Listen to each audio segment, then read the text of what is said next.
আমার শরীর মারা করছে, আমি ওর থেকে আসলে ছোট নিয়ে গেছি সব। লালমনিরহাটের হাতীবান্ধায় শ্বশুর ও শাশুড়ি দ্বারা হামলার শিকার হলেন জামাতা বিআই বিয়ানী সহ জামাতার বড় ভাই শামীম। এ ব্যাপারে হাতীবান্ধা থানায় 5 জনকে আসামি করে একটি লিখিত অভিযোগ দিয়েছেন বিআই নূর আমিন নামে এক ব্যক্তি। গত 16 আগস্ট উপজেলার সিন্ধুনা ইউনিয়নের 8 নং ওয়ার্ডের চাম্পাফুল এলাকার নূর আমিন ও তার বিআই জুয়েলের পরিবারের সাথে পূর্ব শত্রুতাবশত মারামারি হয়। এতে গুরুতর আহত হয় নূর আমিনের 2 ছেলে শামীম, শাকিল ও স্ত্রী আরজিনা বেগম। অভিযোগ সূত্রে জানা যায়, একই এলাকার নূর আমিনের ছেলের সাথে গত 2 বছর আগে জুয়েলের মেয়ে জুই বেগমের বিবাহ হয়। তাদের ঘরে একটি মেয়ে সন্তানেরও জন্ম হয়। কিছুদিন ধরে জুয়েলের স্ত্রী বুলবুলি বেগম মেয়ের বাড়িতে যাতায়াত করতে করতে জামাতা ও বিআই বিয়ানীর সাথে নানা বিষয় নিয়ে বাকবিতণ্ড করে আসছে। এরই আলোকে গত 16 আগস্ট সকালে বিয়ানী বুলবুলি বেগম মেয়ে জুই বেগম ও জামাতা শাকিল ইকবালের বাড়িতে গিয়ে মেয়ে ও নাতনিকে নিয়ে চলে যাচ্ছিল। জামাতা শাকিল ও তার ভাই শামীম সহ পরিবারের লোকজন তাদের নিয়ে যাওয়া বিষয়ে জানতে চাইলে বিয়ানী বুলবুলি বেগম অকথ্য ভাষায় গালাগালি করলে তাদের সাথে বাকবিতণ্ড শুরু হয়। এক পর্যায়ে বিয়ানী বুলবুলি বেগম ও বিআই জুয়েল সহ তাদের পরিবারের লোকজন এসে জামাতা শাকিল ইকবাল ও তার ভাই শামীম ও বিয়ানী আরজিনা বেগমের উপর এলোপাতাড়িভাবে মারধর শুরু করেন। এতে পরিবারের 3 জন গুরুতর আহত হয়ে হাতীবান্ধা উপজেলা স্বাস্থ্য কমপ্লেক্সে চিকিৎসাধীন রয়েছে। যখন বাইরে হয়েছি আমার পিছন দিয়ে কোপ মারছে যখন, তখন আমি ওইখানে পড়ে গেছি। ওই যে আমার ছোট ভাইয়ের শরীর মানে আমার তাওয়াই কোপ মারার সাথে আমি পিছন দিকে পড়ে গেছি। পরে ওরা সবাই মিলে বাড়ির মধ্যে আমার মাকেও মারছে। মারার পর ওরা সবাই বাড়ির মধ্যে আমার ঘরের ভিতরে ঢুকে অনেক কিছু লুটপাট করছে, টাকা পয়সা লুটপাট করে নিয়ে চলে গেছে। ইট তুলিয়া ঢালা শুরু করে দিছে, ঢালা শুরু করে দিছে। শৈল আমার কোলে আছে। পরে আমি ওই পিছনে দরজা খুলে দিছি, পরে সবাই দরজা খুলে দিল দিয়ে বাইর হয়ে আসছে। আসিয়ে একটা ওই ছেলে ওই মহিলাটা ধরছে আর ওই যে মেয়ের বাবা ধরছে, ধরিয়ে হুড়ে জুড়ে করে ওই জায়গায় ফেলে দিছে। দিয়ে আবার ওই মহিলাটা আবার ওই যে এই জায়গার ওই ছেলের মাক ধরছে। ধরার পর ওই জায়গায় ওই যে ওর কি জানে আমরা কইছি বলে এমনি হাত লইয়ে আসছে, হুড়ে হুড়ি পাড়াপাড়ি হবে। এই সাজু ভাইরা সবাই বলো ওদের সরে দেয়ছে। আমরা যে বাড়ির ভিতর নিয়ে গেলাম ওদেরকে বলে অতি সাফাই দিয়ে আসছে। ওই সাজু ভাই আরো ওই যে ভাবির ঘর সবাই ওই দিক বেলা সরে দিয়েছে। ওরা তাও আবার ছিটকি আসছে। আসার পর ওই ঢালাঢালি শুরু করে দিছে। পরে আমরা তো ঢেলের ভয়ে বের হয়ে যাচ্ছি, সবাই সরাসরি আছে।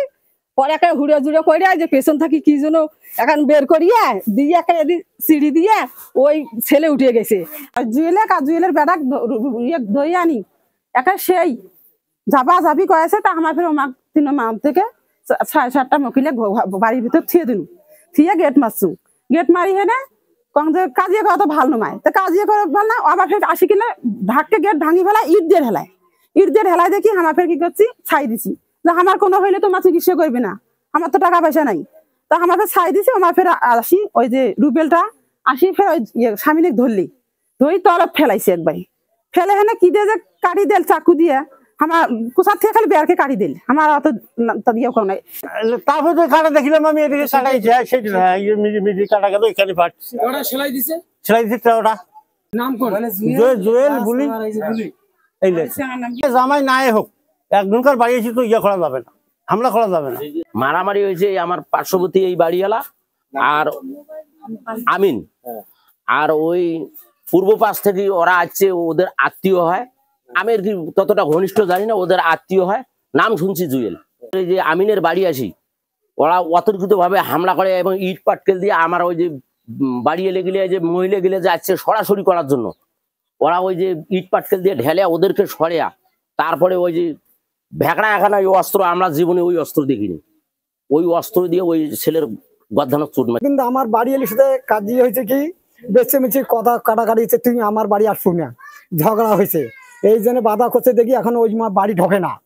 না ঢোকে ভালো কথা, তুই ছাওয়া বিলি আসবো, তুই জোর করে তুই ছাওয়া নিয়ে যাবো। আমি করছি বিরিয়ানি তোমার বাড়ি ঢোকেন তো, তোমার বিরিয়ানি কি করেন আমি আসি সেই ছাওয়া নিয়ে যাবেন, বাড়ি যাবেন, কোনো কথা কইবেন না। তারপরও জোর জুলুম করিয়ে কালকে পরশু দিন আসিয়া আমার ছক মার্ডার করি থেকে গেছে। জুয়েল ফের কি করছে, ওর বউ নিয়ে একে বেড়াক সহ নিয়ে আসি আমার বাড়ি মারামারি করছে, ইট দিয়ে ঢেলাঢেলি করছে, ডাঙ্গাইছে। হ্যাঁ বেড়াক আমি চড়াইছে যখন, আমি সখন কি করছি আসিয়া মেডিকেল নিয়ে গেছি বুঝছেন। আমি টাকা আসলে 3 লাখ টাকা, আসলে বাবা 3 লক্ষ টাকা বুঝছেন। এই বাড়ি আমি ইট আনবো, এই টাকা পয়সা তারপর ধরে গেছে বুঝছেন। আমার শরীর মারা করছে, আমি ওর থেকে আসলে ছোট নিয়ে গেছি সব। আমি ঘুম থেকে উঠি নেই, আমার ছেলে আসি করতেছে আব্বু আব্বু, আম্মুকে মারি শেষ করে ফেলাইলো। এখন আমি দৌড় চলে গেছি, চলে যাওয়ার পর দুটো মুরব্বী পুষ করছি, ভাই এখানে কি ব্যাপার, আমার পরিচিত লোক। তাদেরকে বলছে ভাই কি ব্যাপার, কয় ভাই মারামারি, এই নিয়ে মহিলা মারলো। এখন গেলাম আমি, এখন ও লাঠি নিয়ে বেরিয়েছে আমাকে মারবে, আমাকে 3টে টাং দিছে, ফুলি গেছে আমার এই আঙ্গুলো ভাঙি গেছে। ভাঙি যাওয়ার পর মনে করেন যে আমি ওখানে চলে আসছি, কিছু মারামারি হওয়ার পর চলে আসার পর ওরা এখন বলে যে আমি বলে বাঠাল না কি বলে নিয়ে গেছি, নিয়ে যা ফেঁসে দিছি, অথচ আমি কিন্তু কিছু নিয়ে যাই নেই, ওরাই ওগুলো ফেঁসে দিছে, দিয়ে এগুলো আমাকে বলছে। উক্ত ঘটনায় সুষ্ঠু তদন্তের মাধ্যমে আইনগত ব্যবস্থা নিতে অনুরোধ জানিয়েছেন নূর আমিনের পরিবার। News channel 24 news desk.